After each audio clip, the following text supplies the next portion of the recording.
started to pace towards my bed. I could not even describe to you the motion it used to walk.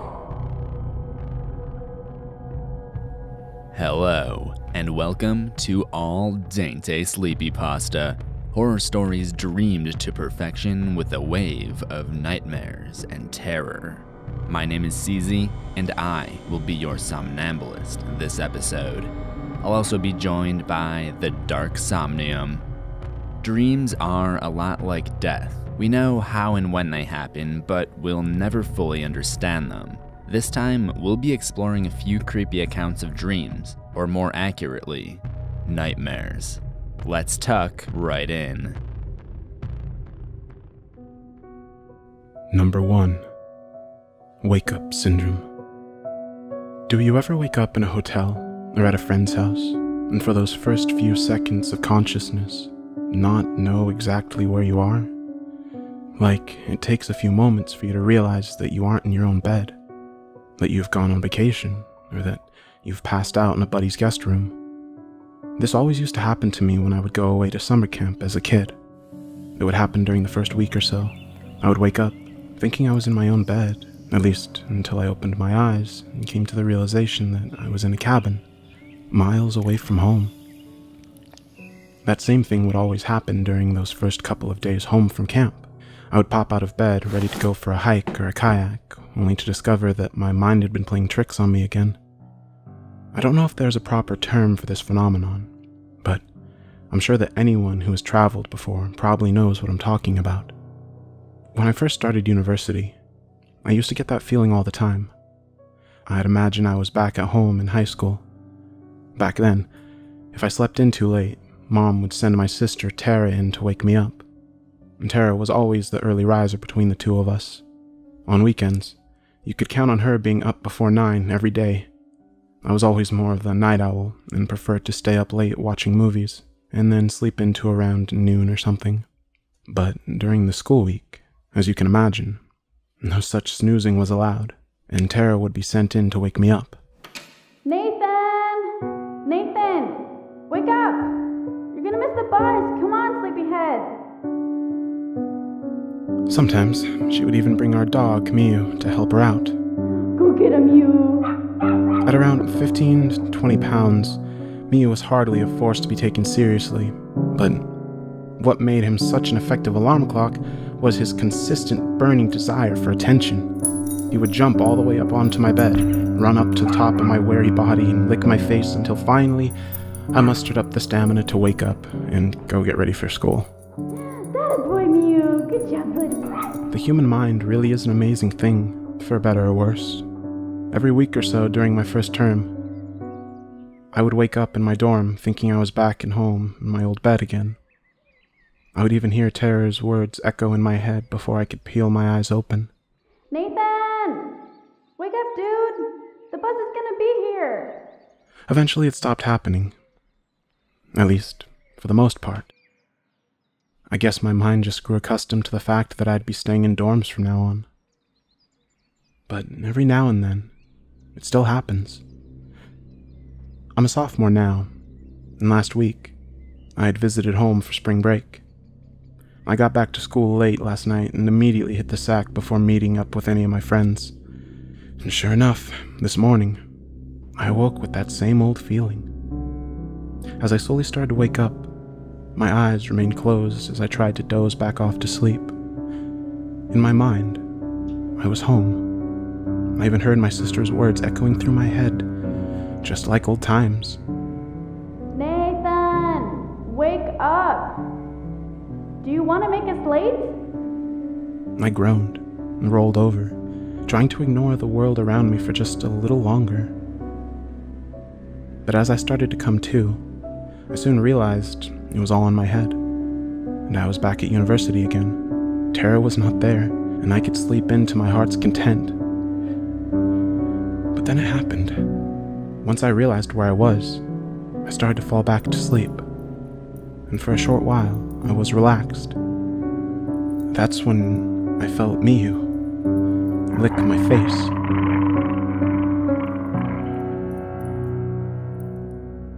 Number 2. CreepsMcPasta Narrated My Nightmare. I recently began listening to creepypasta narrations each night before bed. Now, I know for some people that is probably a terrible idea that would likely result in a state of fear, not being able to sleep, or being riddled with terrible nightmares.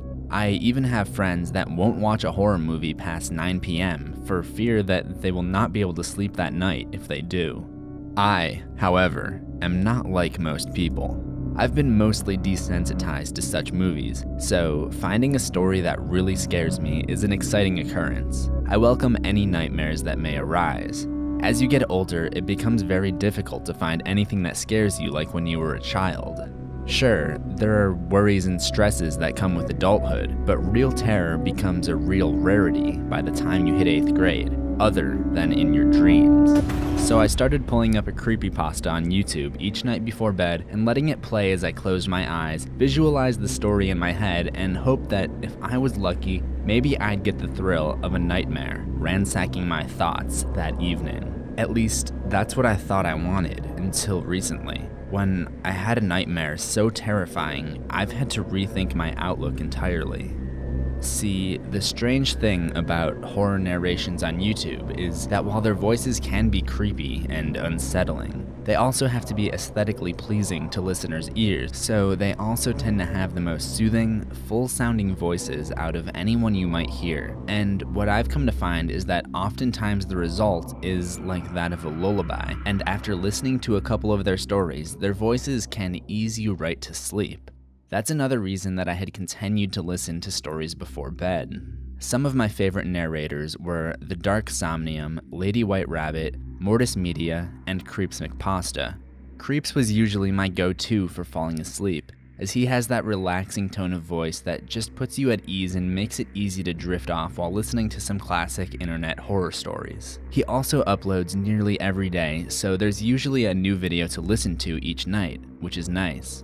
Every now and then, Creeps will upload something known as a compilation video, which consists of all of his narrations from that month combined into one long video, which tends to land around 4 hours or so. I had fallen asleep listening to one of these compilation videos when I discovered what I'll call an intriguing life hack. I found that listening to a long enough story at just the right volume can actually result in me hearing the creepypasta narration in my dreams. This was obviously insanely cool for me, but it didn't stop there. What I discovered was that my dreams would actually change based on what I was hearing in the story. Have you ever had someone touch or kick you while you were asleep and have something similar happen in your dream as a result?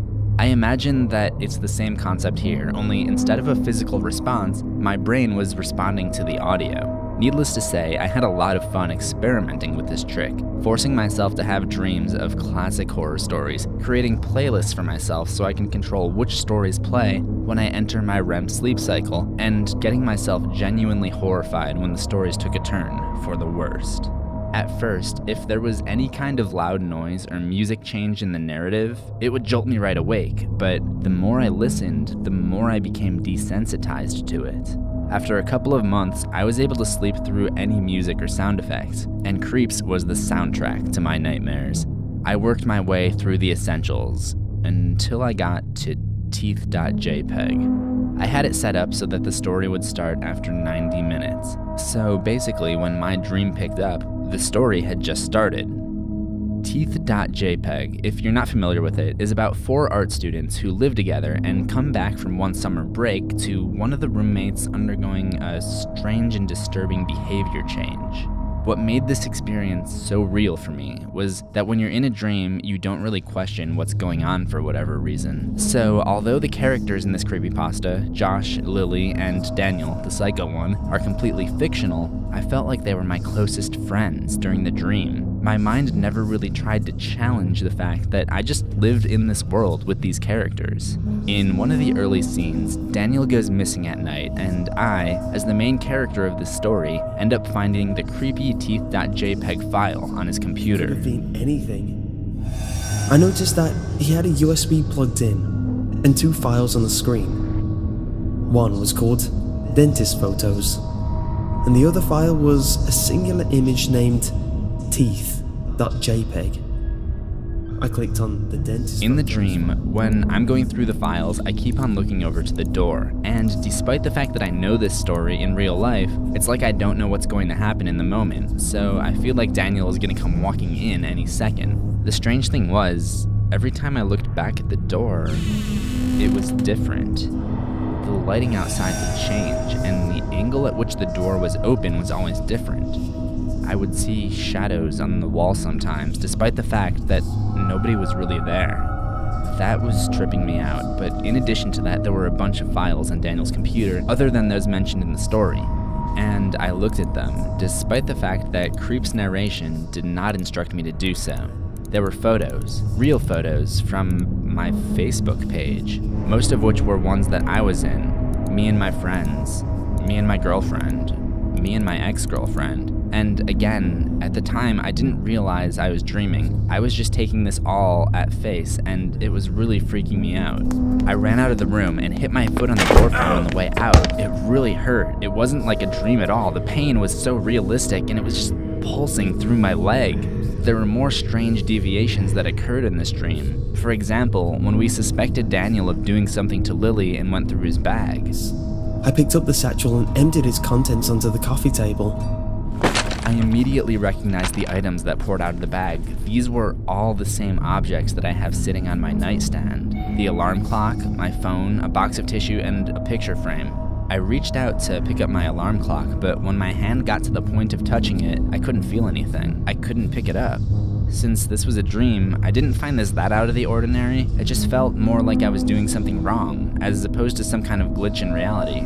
There were also some photographs of Lily. We noticed on the back of the photographs, there were labels and each tooth on each photo was marked. There were notes on the photos that said things like remove or replace. I found that these were much easier for me to interact with, and I was able to pick up each one and inspect the markings. They were Polaroid photos, which doesn't really make sense thinking back on it, but each one had Lily's teeth notated with permanent marker.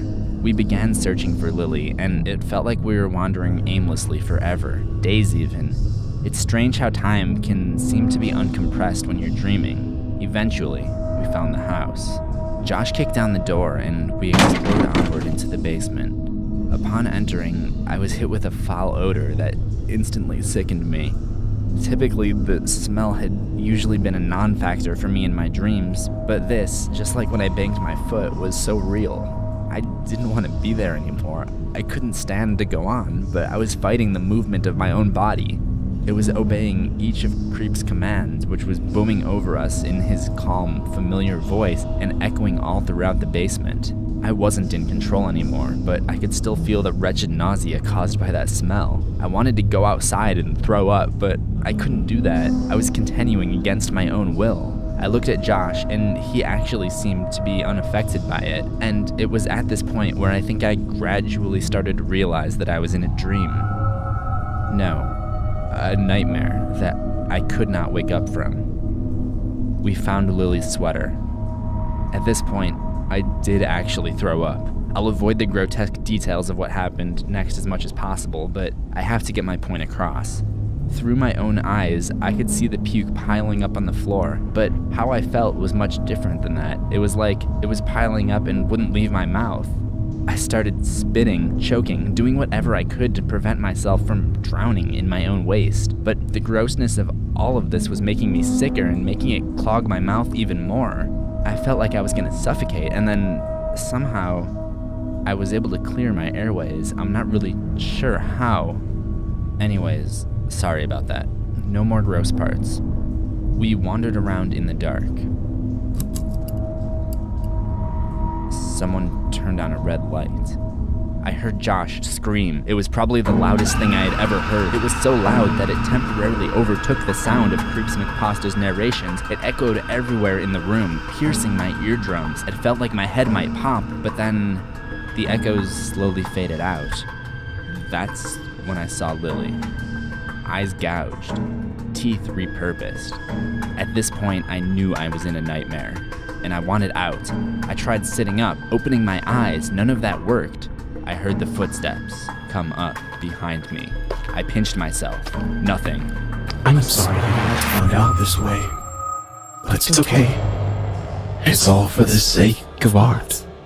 Daniel's dialogue was perfectly in sync with the booming narration. I beat my fist against my body. No luck, I started punching myself in the face. No matter what I did, I couldn't wake myself up.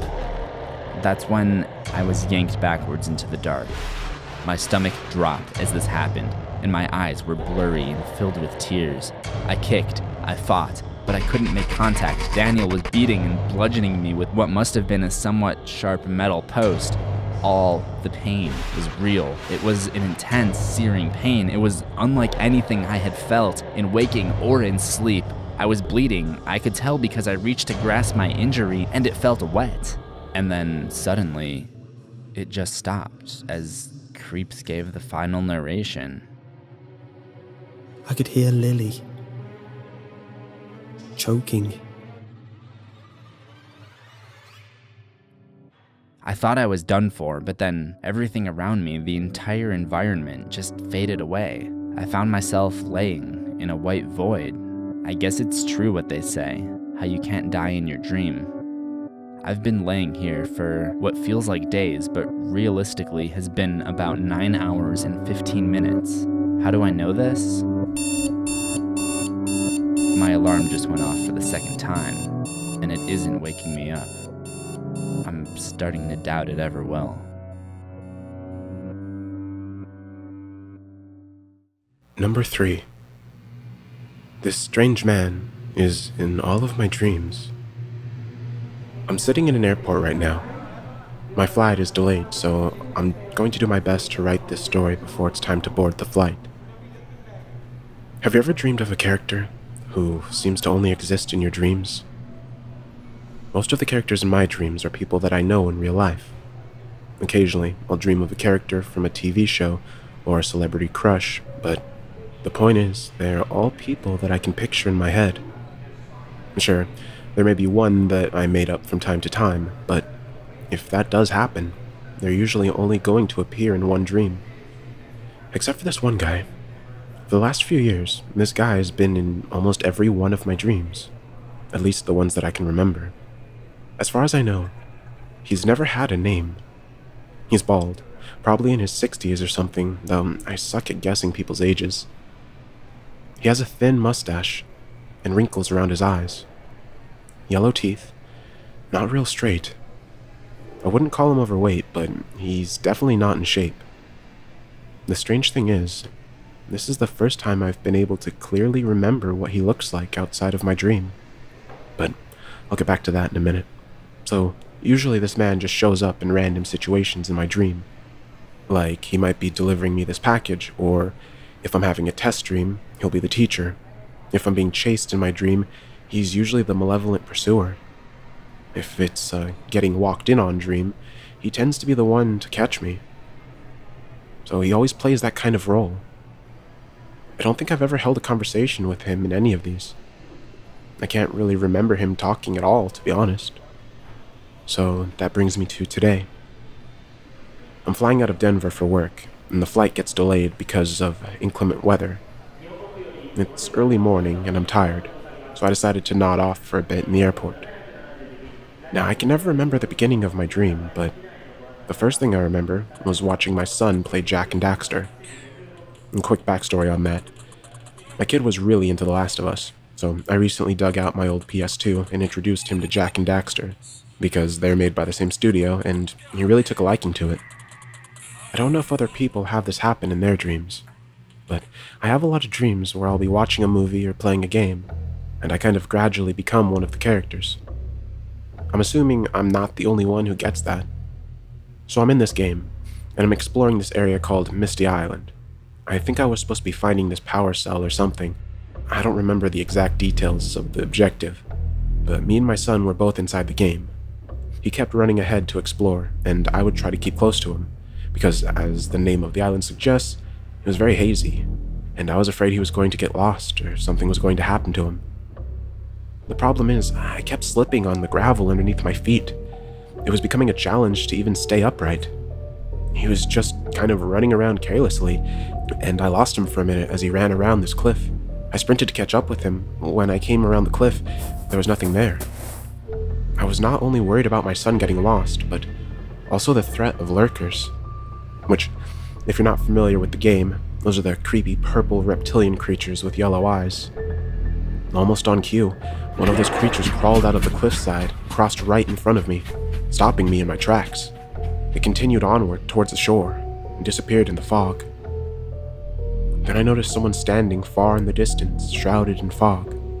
I called out my son's name, but he didn't respond. He was just standing still, staring at the water. I began to run up towards him, when a lurker bounded from the trees, jumped and struck him in the head before scampering off. My heart sank in my chest, and I sprinted with everything I had. When I reached him, I discovered it was not my son, but rather... No, it couldn't be. What I saw laying there in the sand was the man from my dreams, only in video game polygon form. Somehow his appearance was even creepier in compressed textures and PS2 graphics, yet the injury to his head was terrifyingly realistic. His body then compressed into green echo in the typical fashion of video game death animations, and he was gone. I progressed to the area that is essentially the end of the level where I saw my son standing up on the platform, waiting for me. As I got closer, I noticed there was someone else standing there as well. Sure enough, it was the man again. He had his hand on my son's shoulder, and they were both just staring at me.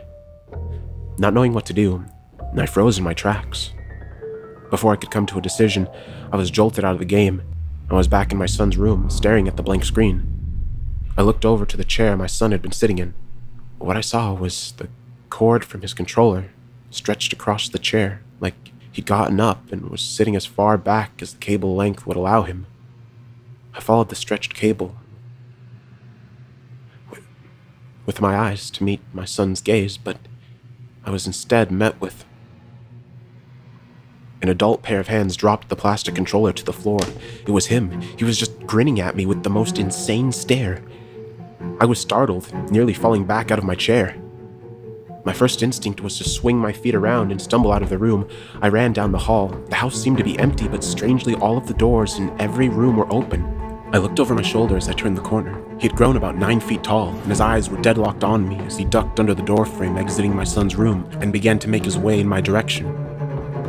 I went for the front door. In typical nightmare fashion, it was locked, but for whatever reason, I didn't think to just reach down and unlock it.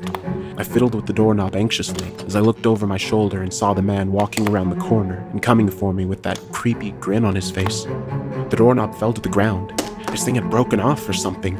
As a last-ditch effort, I reared back and just kicked the door in. What happened next is sort of difficult to put into words. I was in the car, just driving as fast as I could, within reason. It was a lot like the phenomenon I explained earlier, where at first I was watching the video game, and then we were gradually in it. In this case, I started off alone in the car, but at some point I realized I was in the car with that guy. I know it doesn't make sense, but in the context of the dream, I didn't question it.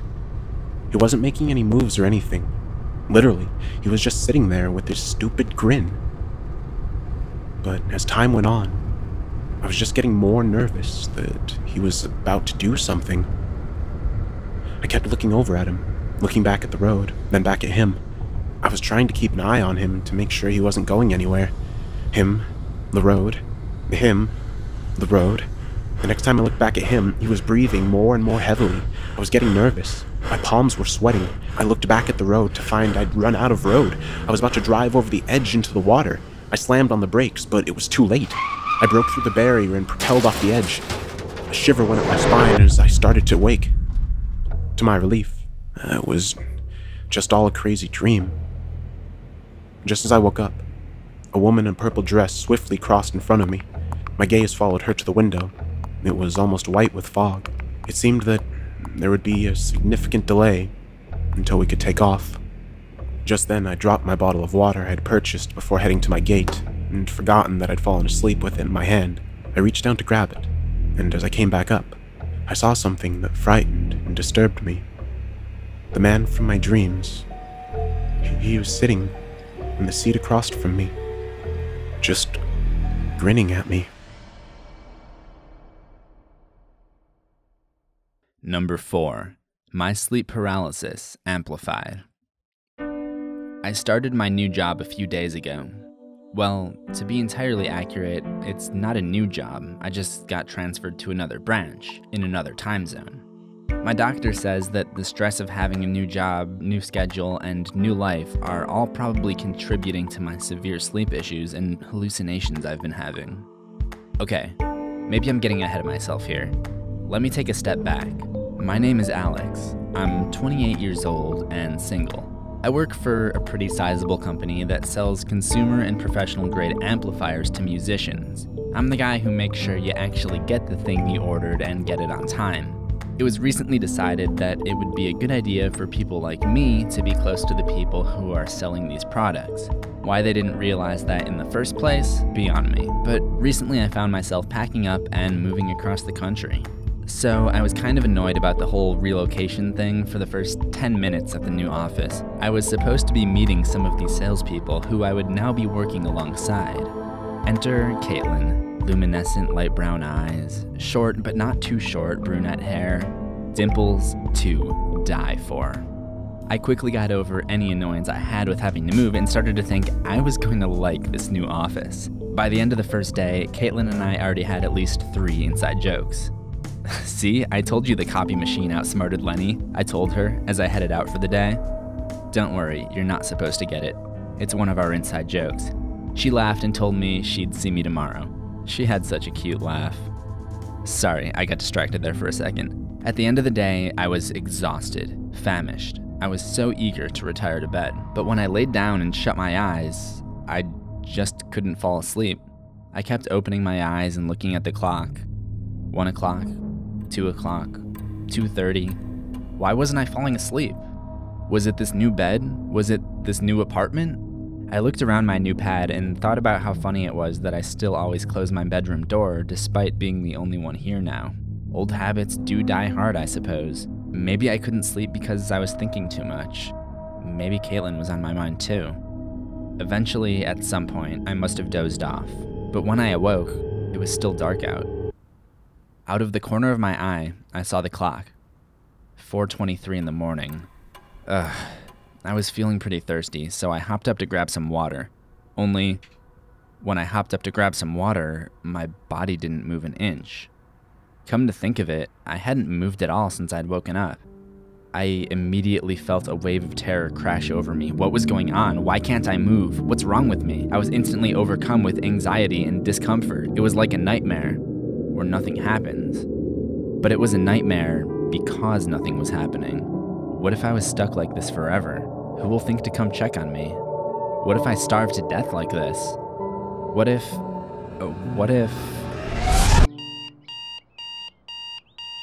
The next thing I remember was me waking up the next morning. To my relief, I was able to get up and hit the alarm clock now. What was that last night? Some kind of weird dream? Or was it real? It felt real, but it doesn't seem real. I brought my own lunch to work that day. I opened up the fridge to find it's completely stuffed. I couldn't find an open spot anywhere, so I start to rearrange stuff to make room. What are you doing? I hear from behind me. I turn to see this guy, Jerry, standing there. Jerry is the head of the sales department. Every office has that guy, right? From what I could tell so far in my one day here, Jerry is the guy who makes you want to take the stairs when you see him waiting for the elevator. And I might be speaking from experience already. I was just... Why do you have my food in your hand? He asked in the most accusatory manner I've ever heard in my life. He snatched the bag from me. I was just trying to make space so that I could fit my lunch. Yeah, okay. He walked away. Hey, no complaint from me. Now I had a spot to put my lunch in. Throughout the day, I made sure to visit Caitlin and make sure she wasn't overworking herself. Sometimes people forget to take little breaks. I was just looking out for my fellow employee. The lack of sleep the night before had me all worn out. I was positive that this time I would have no trouble whatsoever with passing out. I shut my bedroom door behind me and literally collapsed on my bed. I continued to lie awake for a while though. I looked at my clock periodically. 11:17, 12:03, 12:15, 12:17. I was growing restless.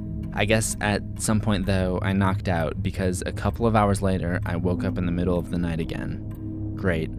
I tried to look at the clock, but I couldn't see it from the position I was in. That's when I realized it had happened again. I couldn't move. Once again, I was overcome with fear. Was this going to become a regular thing? However, what I saw next was about to take my fear and amplify it. My door was open and this creature was standing in the doorway. It was humanoid, but its body was all pitch black, and it was probably 7 or 8 feet tall. Its head was shaped like the top of a tree stump that had been struck by lightning, and its eyes were glowing red. Its mouth opening represented a polygon with completely random angles, but the scariest part to me, for whatever reason, was its fingers. Each one was long and branch-like, probably about 2 feet in length. They were just dangling there, and it was moving them around in a wave motion. I tried to move, I tried to scream, but what I found is that I could not even do that. It started to pace towards my bed.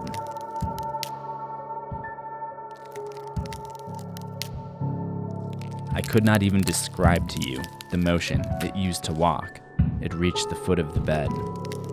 I was fighting with every ounce of energy I had, but my body would not budge. It came along the side of the bed and continued to inch closer to me.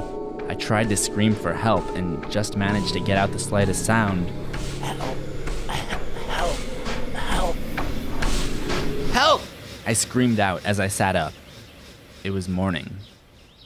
Again, I was left with the mystery of what this sleep paralysis was. I decided it was time to see a doctor about it and made an appointment for after work. I wasn't going to let my rough night ruin my perfect day, however. Today, I had a plan. When I got to work, Jerry was waiting for the elevator. I smoothly redirected myself towards the stairs, and I could almost feel him sneering at my back. By the time I made it up the stairs, Jerry was talking to Caitlin about something. Luckily, I saw him walk away as I walked up. I stopped and said hello to Caitlin. She flashed her infectious smile at me. Sure, I was tired, but things were going well. I didn't bring my lunch to work today. Instead, when it got to my break time, I went over to Caitlin's desk and invited her to go grab some food with me. She delightfully accepted. We got sandwiches, and we totally hit it off. We were talking and cracking jokes the entire time. She does this little thing where she'll get excited about something and kind of bite her lip. It's incredible.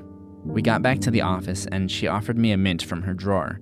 I accepted, so she went to open the little box of mints and accidentally spilled a bunch of them on her desk. We both reached for the loose mints. I saw my chance and grabbed her hand and held it in mine. Here, relax, I'll take care of this, I told her, and used my other hand to gather the mints. What's going on here? I heard the stern voice that belonged to Jerry as he walked up. She quickly pulled her hands away. I finished gathering up the mints, and after taking one for myself, deposited the rest back in the container. I was taken aback by what she said next. She told him, "Hey babe, we just got back from lunch." My heart sank deep into my chest, and my head started burning up. Did my ears deceive me? Did she really just call Jerry, the prick of the office, and her boss, babe? Surely this must be a joke, a cruel meme of some kind. He came up behind her and kissed the top of her head, crushing whatever hope I had left and glaring at me as he did so. I couldn't believe it.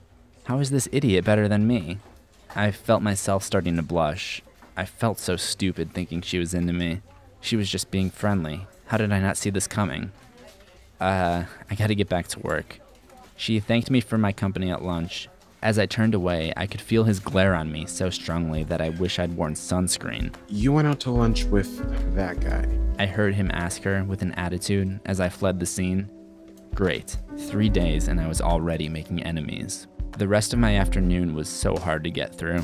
I was constantly dozing off at my desk. Not enough to fully fall asleep, mind you, just enough to feel about as miserable as I felt rejected. I wanted to just go home and sleep, but I had my doctor's appointment that evening. The doc confirmed what I pretty much already knew. I had sleep paralysis. 1 in every 12 people get it or something. He questioned me about my lifestyle, and when he found out I had just made a big move, he was almost positive that was the reason for my issues. Psychological stress and abnormal sleep cycles are apparently the two biggest factors that usually contribute to it. He told me that the hallucinations are a common symptom. Basically, my body thinks it's asleep while it's awake. I was supposed to see a psychiatrist if the problem persisted once I'd settled into my new routine. Not exactly the treatment I was hoping for, but it was somewhat reassuring that he expected me to recover on my own. That night, I actually had a better time falling asleep than before. I must have been out by 11 or 12, but that didn't stop me from waking up in the middle of the night again, unable to move, unable to speak. Officially knowing that I suffered from sleep paralysis didn't make the experience any less scary. When you have it, it feels like you're never gonna wake up from it. And the things you see feel incredibly real, and you feel incredibly helpless. That's why I wanted to scream when I saw a knife-wielding silhouette in my doorframe. The man stepped forward and caught a little bit of moonlight, just enough for me to identify who it was. Jerry. As per usual, he did not look happy to see me. He tiptoed across the room to the foot of my bed and stared me down with disgust. He continued to look at me for about 2 full minutes. His body was trembling. Finally, he came around to the side of the bed, taking an almost identical path to the creature from the night before. He raised the knife in the air, gripping it so hard I could see the loss of circulation to his fingers. He froze in that position, almost like he was waiting for me to make the first move. I couldn't take it. The anxiety was killing me. I just wanted him to do it already and get it over with. The last thing I could remember, though, was him stuck in that position, trembling like a maniac. Morning came. I turned off my alarm clock, and the post-nightmare relief felt incredible as it dawned on me. I actually felt pretty decent for once. Not back to where I was before the move, but not 100% exhausted either. It was Friday, so I thought maybe I'd have the energy to go out into town and explore my new city after work tonight. Maybe it would help get my mind off things. I hopped out of bed, and as I began to get dressed, I realized something. Something that flushed whatever optimism or relief I had away. Something that made my body and legs lock up just as they had the 2 previous nights. Something that made my heart sink deep into my chest, just as it had when I found out about Caitlin and Jerry. What I realized was my bedroom door was open.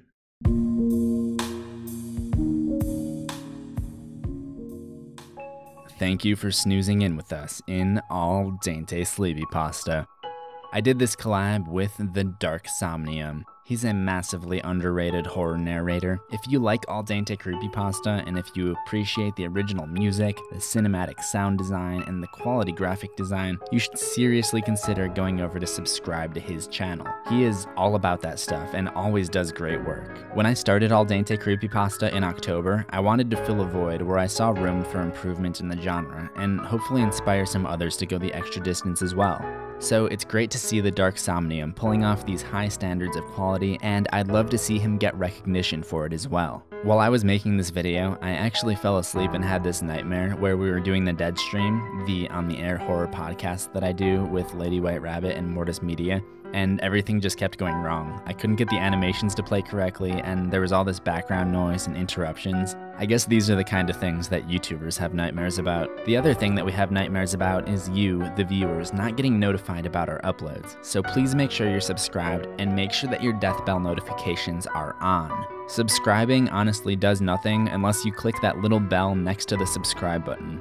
I don't know why it's like that now, but you have to take that extra step. Otherwise, you'll be missing out on new horrors every week. I will see you in the next one, assuming we both survive.